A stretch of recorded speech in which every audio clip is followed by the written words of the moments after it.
तो अपन पढ़ रहे थे वेक्टर। तो जब मैं वेक्टर के और इम्पोर्टेंट क्वेश्चन सर्च कर रहा था तो मैंने देखा बीच बीच में जो है क्रॉस प्रोडक्ट या वेक्टर प्रोडक्ट आ रहा था या उससे रिलेटेड क्वेश्चन आ रहे थे। तो आज अपन क्या करते हैं, इस क्लास में एक बार क्रॉस प्रोडक्ट या वेक्टर प्रोडक्ट को अच्छे से समझ लेते हैं क्या है कैसे है, फिर अपन जो है कंटिन्यूस में इम्पोर्टेंट क्वेश्चन लेंगे। तो देखिए मैंने यहाँ लिखा है क्रॉस प्रोडक्ट, दो वेक्टरों का क्रॉस प्रोडक्ट क्या होता है और उसको वेक्टर प्रोडक्ट भी कहते हैं। सबसे पहले मैंने लिखा है क्रॉस प्रोडक्ट। तो क्रॉस प्रोडक्ट क्यों कहते हैं, क्योंकि क्रॉस का सिंबल यहाँ पर होता है ए क्रॉस ऑफ बी। और वेक्टर प्रोडक्ट इसको क्यों बोलते हैं, बिकॉज ए क्रॉस बी करने के बाद जो क्वांटिटी बनती है वो एक वेक्टर क्वांटिटी होती है। डॉट में हमने देखा था कि वहां पर स्केलर क्वांटिटी थी, यहाँ पर ये वेक्टर क्वांटिटी है और वेक्टर क्वांटिटी है तो उसकी कोई ना कोई डायरेक्शन भी होगी। तो यहाँ पर हम देखेंगे कि इसकी डायरेक्शन क्या होगी, ये भी हमको समझना है। और ए क्रॉस बी के लिए जैसे हमने डॉट में देखा था, ए डॉट बी के लिए mod a mod B cos theta होता है, इसी तरह ए क्रॉस बी के लिए mod a mod b sine theta होता है। लेकिन मॉड ए स्केलर है, मॉड बी स्केलर है और साइन थीटा भी स्केलर है। तो फिर ये वेक्टर क्वांटिटी कैसे हुई, वेक्टर क्वांटिटी बनाने के लिए हमने इसमें लगाया है एन कैप। और एन कैप किसी भी यूनिट वेक्टर को शो करता है। किसी भी यूनिट वेक्टर को हम किसी स्केलर क्वांटिटी से मल्टीप्लाई कर देते हैं तो वो पूरा का पूरा एक वेक्टर क्वांटिटी बन जाता है। वेक्टर ये भी है लेकिन इसका मैग्नीट्यूड 1 है, लेकिन हमने किसी नंबर से मल्टीप्लाई कर दिया तो उसका मैग्नीट्यूड फिर उतना ही हो जाता है। और अगर इसका ही हम मॉड ले लेते हैं, यानी केवल मैग्नीट्यूड की बात करें, तो एन कैप हट जाता है और ये बनता है मॉड ए मॉड बी और साइन थीटा बनेगा। यहाँ पर ये mod a mod b sine theta. पूरे वेक्टर प्रोडक्ट को हम इसी से समझेंगे। और दो वेक्टर अगर अपन को गिवन है और अपन को उनके बिटवीन का एंगल फाइंड करना है तो उसके लिए मैंने डॉट प्रोडक्ट में एक फॉर्मूला कॉस थीटा वाला बताया था और यहाँ पर एक फॉर्मूला और भी है साइन थीटा वाला, वो हम यूज कर सकते हैं। तो वो फॉर्मूला क्या बन जाएगा, देखो साइन थीटा इक्वल टू ये जो है नीचे चला जाएगा इसमें, तो ये बनेगा mod of A cross B upon mod A और मॉड बी। इस फॉर्मूले को लगाकर भी हम दो एंगलों के बिटवीन का एंगल फाइंड कर सकते हैं, अगर हमको या तो उनका क्रॉस प्रोडक्ट पता हो और या फिर वो दोनों वेक्टर हमें अलग अलग पता हो, तो हम ये फॉर्मूला लगाकर उन दोनों के बिटवीन का एंगल फाइंड कर सकते हैं। अब देखो हम इसको स्टार्टिंग से समझते हैं इनिशियली कि क्रॉस प्रोडक्ट क्या होता है, कैसे करते हैं, कंपोनेंट फॉर्म में कैसे करेंगे। ये सारी चीजें जो हमने वेक्टर में देखी थी उसी ऑर्डर में उसी सीक्वेंस में हम क्रॉस प्रोडक्ट के अंदर देखेंगे। तो क्रॉस प्रोडक्ट के अंदर देखिए यहां पर मेरे पास मैं ले लेता हूं ए क्रॉस बी। तो ए क्रॉस बी क्या है, mod a mod b sine theta और एन कैप। सबसे पहले थीटा क्या है, थीटा ए और बी के बिटवीन का एंगल है। यहाँ पर जितना भी एंगल होगा वो एंगल थीटा है। और एन कैप क्या है, यूनिट वेक्टर है जो कि इसको वेक्टर बनाने के लिए लगाया गया है। अब ये पूरी की पूरी जो है वेक्टर क्वांटिटी है और वेक्टर है तो मैग्नीट्यूड तो समझ में आ गया कि इसका ये पूरा मैग्नीट्यूड है, लेकिन अगर वेक्टर है तो कोई डायरेक्शन भी होगी, तो इसकी डायरेक्शन क्या होगी ये हम समझेंगे। तो यहां पर मान लो ये पूरा का पूरा जो वेक्टर क्वांटिटी है ये मान लो सी वेक्टर है, तो इस सी वेक्टर की डायरेक्शन क्या होती है। तो सी वेक्टर जो है हमेशा ध्यान रखना है ए वेक्टर और बी वेक्टर दोनों के परपेंडिकुलर डायरेक्शन में होता है। यानी क्रॉस प्रोडक्ट से या वेक्टर प्रोडक्ट से हमको जो वेक्टर मिलता है वो वेक्टर हमेशा उन दोनों वेक्टरों के परपेंडिकुलर होता है जो क्रॉस प्रोडक्ट में लिए गए हैं। यानी हम ये कह सकते हैं कि if a cross b equal to c then c vector perpendicular to a vector and c vector perpendicular to b vector. तो यहाँ पर एग्जाम में खूब बहुत क्वेश्चन आता है। इससे क्वेश्चन आपको ऐसा आता है कि ए वेक्टर एक ऐसा वेक्टर है, बी वेक्टर एक इस तरह का वेक्टर है, तो दोनों की परपेंडिकुलर डायरेक्शन में वेक्टर फाइंड करो। परपेंडिकुलर डायरेक्शन का वेक्टर फाइंड करो। तो परपेंडिकुलर डायरेक्शन कभी भी आ जाए तो समझ जाना क्रॉस प्रोडक्ट करना है। इनडायरेक्टली वो कहेगा नहीं आपसे कि क्रॉस प्रोडक्ट करके बताओ, वो कहेगा कि एक ऐसा वेक्टर फाइंड करो जो इन दोनों के परपेंडिकुलर है। तो उसमें हमको ऑटोमेटिकली समझ जाना है कि हमको उन दोनों का क्रॉस प्रोडक्ट करना है। और कई बार वो कहता है परपेंडिकुलर डायरेक्शन का यूनिट वेक्टर फाइंड करो, इसका मतलब ऑटोमेटिक समझ जाना है कि क्रॉस प्रोडक्ट करने के बाद उसका यूनिट वेक्टर निकालना है। और कभी क्वेश्चन आता है कि परपेंडिकुलर डायरेक्शन में 8 मैग्नीट्यूड का वेक्टर फाइंड करो। अब देखो यहाँ पर मैग्नीट्यूड भी फिक्स कर दिया, तो देखो परपेंडिकुलर डायरेक्शन कहाँ है, तो क्रॉस प्रोडक्ट तो करना ही है। 8 मैग्नीट्यूड कैसे बनाएंगे, पहले बना लेंगे यूनिट वेक्टर, तो उसका मैग्नीट्यूड 1 होगा और उसको कर देंगे 8 से मल्टीप्लाई, तो उस जो वेक्टर आएगा वो इन दोनों के परपेंडिकुलर डायरेक्शन में भी होगा और उसका मैग्नीट्यूड भी कितना हो जाएगा, 8 हो जाएगा। तो यहाँ पर अब हम क्रॉस प्रोडक्ट को स्टार्टिंग से पूरा समझते हैं। ये तो कुछ इनिशियल बातें थी जो एग्जाम में आती है, तो वो मैंने आपको बता दी है। अब A cross B equal to mod of A mod of B sine theta n cap, ये हमारा मेन फॉर्मूला है। इसको हम स्टार्टिंग से समझते हैं थीटा के केस में। मॉड ऑफ A और मॉड ऑफ B और साइन थीटा और n कैप। अब यहां पर अभी मैंने थोड़ी देर पहले आपको बताया कि अगर आप यहां भी मॉड ले लेते हैं तो ये केवल इसके मैग्नीट्यूड को ले रहे हैं, तो मैग्नीट्यूड में सिर्फ ये आएगा, ये नहीं आएगा। अब इसमें हम थीटा के केस देखेंगे। यहां पर हम देखते हैं case first, if theta equal to 0 degree. जैसा हमने डॉट प्रोडक्ट में देखा बिल्कुल वैसा ही है। 0 डिग्री का मतलब है सेम डायरेक्शन, और सेम डायरेक्शन के जो वेक्टर होते हैं वो पैरेलल वेक्टर भी होते हैं। तो पैरेलल वेक्टर के लिए भी बोल सकते हैं यहाँ पर। तो थीटा 0 है, तो यहाँ पर थीटा 0 डिग्री हम इसमें पुट करेंगे, तो इक्वेशन नंबर 1 से हमारे पास क्या रिजल्ट आएगा, A क्रॉस B का मॉड हो जाएगा मॉड A और मॉड B और साइन 0, और साइन 0 0 होता है, तो उस कंडीशन में ये पूरा मल्टीप्लाई होकर 0 हो जाएगा। ये पूरा क्या हो गया, 0। अब देखो mod of A cross B 0 आ गया है, इसका मतलब A क्रॉस B से जो वेक्टर बन रहा है उसका मैग्नीट्यूड 0 है, और अगर किसी वेक्टर का मैग्नीट्यूड 0 हो तो इट मींस वही 0 वेक्टर होता है। तो A क्रॉस B 0 होगा अगर दोनों की डायरेक्शन सेम है या थीटा इक्वल टू 0 डिग्री है। यहां से हमारे पास कुछ इंपॉर्टेंट रिजल्ट्स निकलते हैं, जो जैसे हमने डॉट प्रोडक्ट में देखे बिल्कुल वैसे ही देखेंगे। पहला इंपॉर्टेंट रिजल्ट तो यही निकलता है कि अगर A वेक्टर और B वेक्टर के बिटवीन थीटा 0 है, इसका मतलब दोनों सेम डायरेक्शन के हैं, सेम डायरेक्शन के हैं, तो उनका क्रॉस प्रोडक्ट 0 होता है। ये हमको ध्यान रखना है। और दूसरा रिजल्ट इससे निकलता है कि मान लीजिए दो सेम ही जो है वेक्टर हो, डॉट प्रोडक्ट में भी मैंने आपको बताया था सेम जो वेक्टर होते हैं ना उनमें एंगल 0 डिग्री माना जाता है। ए वेक्टर का ए वेक्टर के साथ एंगल क्या होगा, 0 डिग्री, तो ए क्रॉस ए 0 होता है। यहाँ पर देखिए कंपेयर करते चलिए, ए डॉट ए जब हमने लिया था तो वो मॉड ऑफ ए का स्क्वायर हुआ था, और यहाँ पर ए क्रॉस ए की बात हम कर रहे हैं तो ये होगा 0। तो यहाँ से ये इंपॉर्टेंट रिजल्ट हमको मिल जाते हैं 0 डिग्री से। उसके बाद में हम देखते हैं केस सेकंड। केस सेकंड में हम एंगल ले लेते हैं 90 डिग्री। केस सेकंड, इसमें हम थीटा कितना ले लेते हैं, 90 डिग्री।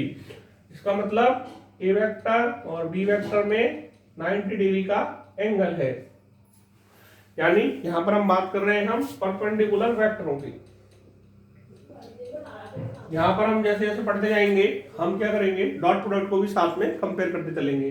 तो डॉट प्रोडक्ट में हमने देखा था कि परपेंडिकुलर वेक्टरों का डॉट प्रोडक्ट 0 होता था। यहां पर हम देखेंगे परपेंडिकुलर वेक्टरों के लिए रिजल्ट क्या रहेगा। तो फ्रॉम इक्वेशन नंबर 1, ये इक्वेशन 1 है हमारी, और इसमें थीटा की वैल्यू हम 90 रखने वाले हैं। यहां पर देखिए क्या रिजल्ट आएगा, ए क्रॉस बी इक्वल टू हो जाएगा मेरे पास मॉड ए मॉड बी और साइन 90, और साइन 90 की वैल्यू 1 होती है, इसलिए यहां पर mod a mod B into 1 यहाँ पर मेरे पास आ गया मॉड ए और मॉड बी। इसका मतलब हुआ कि इनके मैग्नीट्यूड क्या हो जाएंगे, आपस में मल्टीप्लाई हो जाते हैं। तो ये रिजल्ट हमारे पास आ गया 90 डिग्री से। और यहाँ से एक इंपॉर्टेंट चीज यहाँ से अपन को मिलती है कि अगर दो वेक्टर परपेंडिकुलर हो तो उनका क्रॉस प्रोडक्ट क्या होता है, उनके मैग्नीट्यूडों का मल्टीप्लिकेशन होता है। क्रॉस प्रोडक्ट का मैग्नीट्यूड क्या होता है, क्रॉस प्रोडक्ट क्या होता है वो नहीं बोलेंगे, क्योंकि क्रॉस प्रोडक्ट तो एक वेक्टर क्वांटिटी होता है, फिर तो वेक्टर होना, यहाँ पर एन कैप और लगाना पड़ेगा। लेकिन क्रॉस प्रोडक्ट का मैग्नीट्यूड क्या होता है, वो होता है उन दोनों वेक्टरों के मैग्नीट्यूड का मल्टीप्लाई। और केस थर्ड और इसमें बनता है इफ थीटा इक्वल टू क्या हो 180, और 180 का मतलब होता है अपोजिट डायरेक्शन। ये 180 डिग्री है, ये एक ए वेक्टर हो गया, ये बी। इसको अपोजिट पैरेलल भी बोलते हैं, अपोजिट पैरेलल। पैरेलल तो ये है और अपोजिट पैरेलल बोलते हैं इसको, और इसको पैरेलल वेक्टर बोलते हैं। तो थीटा 180 यहाँ पर भी हम इक्वेशन नंबर 1 में रख देते हैं। तो देखो क्या बनता है, mod of A cross b equal to mod a mod b और sine 180, mod a mod b sine 180। तो यहां पर देखिए क्या आएगा, साइन 180 की वैल्यू होती है -1 नहीं होती है, 0 होती है। कॉस 180 होता है -1, तो साइन 180 उतना ही होता है जितना साइन 0 होता है। तो यहां पर हो गया 0। तो देखिए यहां पर एक बार 0 और कब आया था, थीटा इक्वल टू 0 डिग्री था तो भी ए क्रॉस बी 0 था, और थीटा 180 है तब भी ए क्रॉस बी 0 है। पैरेलल की कंडीशन में भी 0 था, अपोजिट पैरेलल की कंडीशन में भी 0 है। तो यहाँ पर हम सिंपल एक लाइन निकालेंगे कि कोलिनियर वेक्टर जो होते हैं उनका क्रॉस प्रोडक्ट 0 होता है। यहाँ से रिजल्ट क्या निकला कि कोलिनियर वेक्टर, इनको कोलिनियर वेक्टर कहते हैं जिनकी लाइनें पैरेलल होती है, तो उनका क्रॉस प्रोडक्ट जो है वो क्या होता है, 0 होता है। तो ये हमने क्रॉस प्रोडक्ट के कुछ केस देखे हैं। अब यहाँ पर हम देखते हैं एक प्रॉपर्टी, क्रॉस प्रोडक्ट की कुछ प्रॉपर्टी है वो हम देख लेते हैं। तो क्रॉस प्रोडक्ट में क्या होता है, एक तो ये कम्यूटेटिव नहीं होता है। देखो मैंने यहाँ लिखा है प्रॉपर्टीज ऑफ क्रॉस प्रोडक्ट। तो यहाँ पर हम प्रॉपर्टी देख रहे हैं। पहली प्रॉपर्टी है ए क्रॉस बी इक्वल होता है minus of b cross a के, क्योंकि यहाँ पर डायरेक्शन का मैटर आ गया है, क्रॉस प्रोडक्ट वेक्टर क्वांटिटी है। तो अगर हम ए क्रॉस बी निकालेंगे और उसकी जगह बी क्रॉस ए करेंगे तो डायरेक्शन अपोजिट हो जाएगी उसकी, इसलिए इसको कम्यूटेटिव नहीं कहेंगे। हाँ, अगर दोनों साइड का मॉड लिया जाए यानी केवल मैग्नीट्यूड की बात करें तो वो इक्वल होगा, ए क्रॉस बी इक्वल होता है बी क्रॉस ए की। अगर दोनों साइड मैग्नीट्यूड लें तो वो इक्वल होता है, लेकिन डायरेक्शन अपोजिट हो जाती है। इसलिए कभी भी आप क्रॉस प्रोडक्ट में एक वेक्टर को इधर और एक को इधर रखना चाहते हैं तो साइन चेंज हो जाएगा, ये ध्यान रखना है। और यहाँ पर दूसरा है, देखो m कोई स्केलर क्वांटिटी है और उसको अगर हम a क्रॉस b से के रिजल्ट से मल्टीप्लाई करें तो वो इक्वल होता है m a vector cross of b vector और a vector cross of m b vector के। और यहाँ पर ये है डिस्ट्रीब्यूटिव लॉ, इसको डिस्ट्रीब्यूटिव लॉ कहते हैं। तो डिस्ट्रीब्यूटिव लॉ में क्या होता है, क्रॉस प्रोडक्ट जो है दो वेक्टरों के प्लस या माइनस पर इक्वली डिस्ट्रीब्यूट हो जाता है। A cross B plus minus C equal to क्या होगा, A cross B plus minus और ए क्रॉस सी होगा। तो ये डिस्ट्रीब्यूटिव लॉ है। ये डिस्ट्रीब्यूटिव लॉ डॉट प्रोडक्ट भी शो करता था और इसी को क्रॉस प्रोडक्ट भी शो करता है। अब हम देखते हैं कंपोनेंट फॉर्म में क्रॉस प्रोडक्ट कैसे करते हैं और आईजे के क्रॉस प्रोडक्ट में किस तरह से रिएक्ट करते हैं। यहाँ पे मैं लिख देता हूँ 4 यूनिट वेक्टर्स आईजे के। जैसे हमने वेक्टर डॉट प्रोडक्ट में देखा था आई जे एंड के रेफरेंस में। तो यहां पर देखो सबसे पहले मैं आई ले लेता हूं, तो आई क्रॉस आई कितना होगा, ये आई है, इसको मैं तीनों से क्रॉस करके देखता हूं, आई क्रॉस जे और आई क्रॉस के। और जे को तीनों से करके देखता हूं, जे क्रॉस आई, जे क्रॉस जे और जे क्रॉस के। फिर के को तीनों से करके देखते हैं, के क्रॉस आई, के क्रॉस जे और के क्रॉस के। तो हम ये देखेंगे कि क्रॉस प्रोडक्ट में ये किस तरह से रिएक्ट करते हैं। तो देखिए आई क्रॉस आई कर रहा हूं मैं यहाँ पर, अब ध्यान देना आप इसमें, सेम का क्रॉस प्रोडक्ट जब हम करेंगे तो वहां पर एंगल हो जाता है 0 डिग्री, और क्रॉस प्रोडक्ट में आता है साइन थीटा, तो साइन 0 0 होता है, तो वो पूरा ही 0 हो जाता है। आई क्रॉस आई 0 हो जाएगा, जे क्रॉस जे 0 हो जाएगा, और के क्रॉस जे 0 हो जाएगा। साथ में डॉट प्रोडक्ट से भी कंपेयर करते चलते हैं। आई डॉट आई 1 होता था, जे डॉट जे 1 होता था, के डॉट के 1 होता था, और क्रॉस में सेम वेक्टर 0 होते हैं, सेम वेक्टर में क्रॉस प्रोडक्ट 0 होता है। अब आई क्रॉस जे कितना होगा, ये डिफरेंट वाले जो वेक्टर हैं ये कितने होंगे, तो इसको अपन एक साइक्लिक ऑर्डर से समझते हैं। क्रॉस प्रोडक्ट साइक्लिक ऑर्डर को फॉलो करता है। ये मैंने एक साइक्लिक ऑर्डर बनाया है आई जे और के का, और इससे अपन को ये समझना है कि आई क्रॉस जे करेंगे तो के आएगा, जे क्रॉस के करेंगे तो आई आएगा, और के क्रॉस आई करेंगे तो जे आएगा। लेकिन कहीं भी अगर ये ऑर्डर उल्टा होता है, यानी जैसे हम जे क्रॉस आई कर रहे हैं तो माइनस के आएगा, यहाँ पर हमको ध्यान रखना है।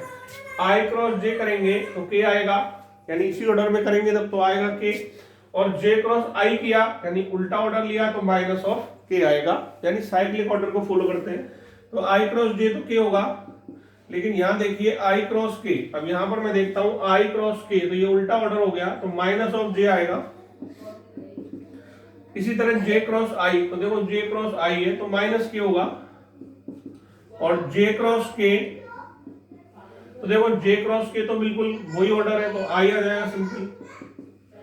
के क्रॉस आई, के क्रॉस आई देखो सेम बिल्कुल सही ऑर्डर है, तो जे आ जाएगा। के क्रॉस जे, अब देखो यहाँ के क्रॉस जे, ये अपोजिट उल्टा ऑर्डर हो गया, तो माइनस ऑफ आ जाएगा। तो ये कंपोनेंट में आई जे के जो है वो इस तरह से रिएक्ट करते हैं क्रॉस प्रोडक्ट में। अब यहाँ पर हम एक चीज और सीखेंगे, और वो चीज है कि कंपोनेंट फॉर्म में अगर हमको दिया हो वेक्टर तो हम क्रॉस प्रोडक्ट फाइनली निकालेंगे कैसे। ये चीजें थियोरेटिकल थी, और वो चीज प्रैक्टिकल है। अगर आपके सामने प्रैक्टिकली दो वेक्टर दे दिए जाए कि a इक्वल टू दिस और b इक्वल टू दिस, तो हम क्रॉस प्रोडक्ट उनका कैसे करें। तो क्रॉस प्रोडक्ट करने के लिए हम यहाँ पर एक मेथड होता है डिटर्मिनेंट, उसको हम फॉलो करेंगे, और डिटर्मिनेंट से क्रॉस प्रोडक्ट किए जाते हैं, वो बिल्कुल इजीली हम क्रॉस प्रोडक्ट कर सकते हैं। तो कंपोनेंट फॉर्म में क्रॉस प्रोडक्ट कैसे करें ये हम इसमें और समझ लेते हैं। तो मान लीजिए मेरे पास, यहां मैं लिख देता हूं cross product for component form.